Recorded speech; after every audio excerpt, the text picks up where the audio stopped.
It's the Behind the Shade show. I had this conversation recently because I did the work to resolve that, and someone wanted me to do something which I really didn't want to do. And I just asked them, half jokingly but half seriously, and I was like, what's in it for me? What's the incentive to me, right? Person's like, what do you mean?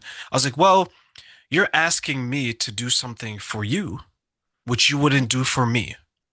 We can agree, right? And the person's like, we can agree. Right? Your no answer is an agreement, right? So I was like, in business or in any other situation, you'd have to give someone an incentive because Right. both parties knows that you wouldn't do it for the other person, but you want them to do it for you. So we had that conversation and I didn't end up doing it, but I just wanted to point that out because sometimes you have to be that firm. But I know that maybe you went through this, Angel, but I know some people can look at it and be like, Terrain, Angel, I feel bad when I say no. Hmm. I feel guilty when I worry about myself and not other people. Did you experience guilt when you decided to focus on your health? And if so, how did you deal with that? I did. Um, and that is a very common thing that a lot of people will say. That worked great for you, but I can't do that. You don't realize my mother or my father, or I always hear that. My parents would be so ashamed of me. They would be so upset with me. Um, Again, there is never any blame or any judgment put on a parent. But sometimes growing up, expectations were put on people and behavior, the outcome was rewarded with what they perceived as love or acceptance. And so, again, a lot of times it's that mindset. People believe that through their actions, they can gain love and acceptance and that they're doing the right things because this person feels loved. Um, Love can be many, many things, but I always go back to, I've had a lot of times when I work with people, we go through the five love languages. And if your parents were acts of service, love language people, but you are a physical touch language person, it's going to really mess with you. And again, no judgment. Parents were not bad. They're doing what they know. They're doing the best they can. But there will be conceptions on the child's part because parents are acts of service, love language. It's going to make it very, very difficult for them to connect sometimes and to feel loved if they're a physical touch person. Whereas a hug would make them feel loved, what they were conditioned to learn was acts of service brought about love. And so it will leave them feeling very empty and and I've had some people say, I feel dirty. I feel like I've done something very wrong if I don't take care of others. And it's not that you're doing anything wrong. I feel a lot of times that love language issue is very difficult for children, and I don't think it gets enough earplay. I really don't think that people discuss that enough with parents.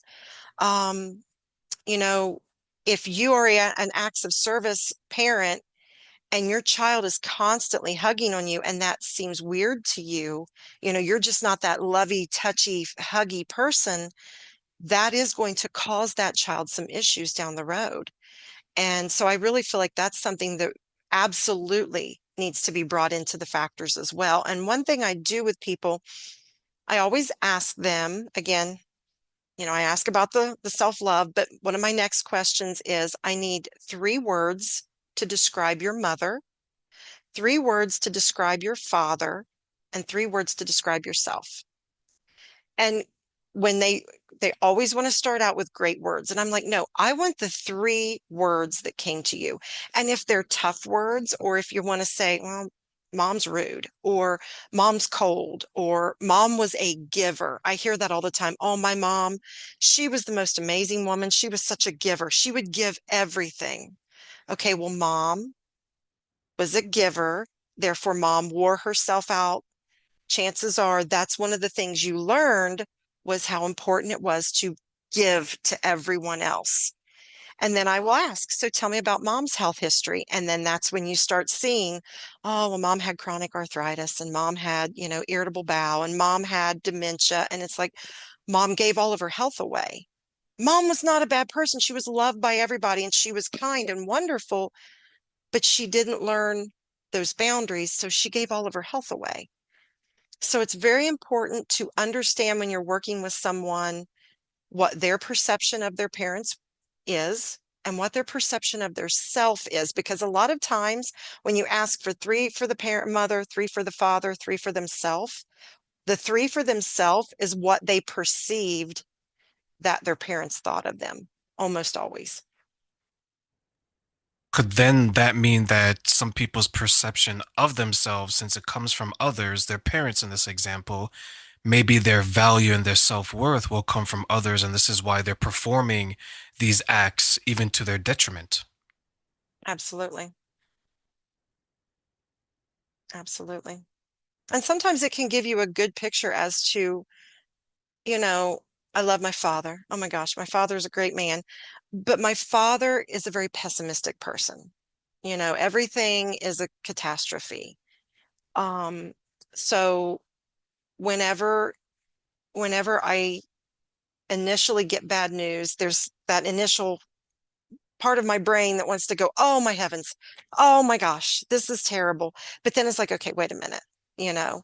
And so there is that element of when you are raised in an environment with people that have a certain reaction, you tend to take on that reaction. And then you see the world that way growing up. Growing up, I would tend to see the world in a very negative way. Again, that was something I had to reset and relearn. And suddenly the world was not this horrible, dark place, that I had always thought. It was a totally different perspective. I'm glad that you shared that because I can see a lot of people getting stuck in the negative thoughts, in the negativity. And you know what? My life is so bad, but those people over there, their life is so good. So let me gravitate towards them. And they need me to do something, I'm going to do it because it gives me a purpose and it gives me time around people that are a little bit more positive, maybe even more successful, even more attractive, more money. And then you mentioned the love languages. If you're growing up and you've always been loved in a way that you didn't want to be loved, for example, right, acts of service, but you really wanted words of affirmation, right? Absolutely. Physical touch, but you really wanted quality time. So they would grow up now as adults going into the world and they're off balance. They've Hmm. received love from other people in the way that they wanted to show it, but they didn't ever receive it in the way that they wanted to. So now, as adults, they got to perform, right? You went from A pluses and Hmm. good at sports to, okay, I'm dating the wrong man. I'm dating the wrong woman. I'm always around the wrong people. I'm giving my money away that I'm working 8, 10, 12 hours and I'm being used.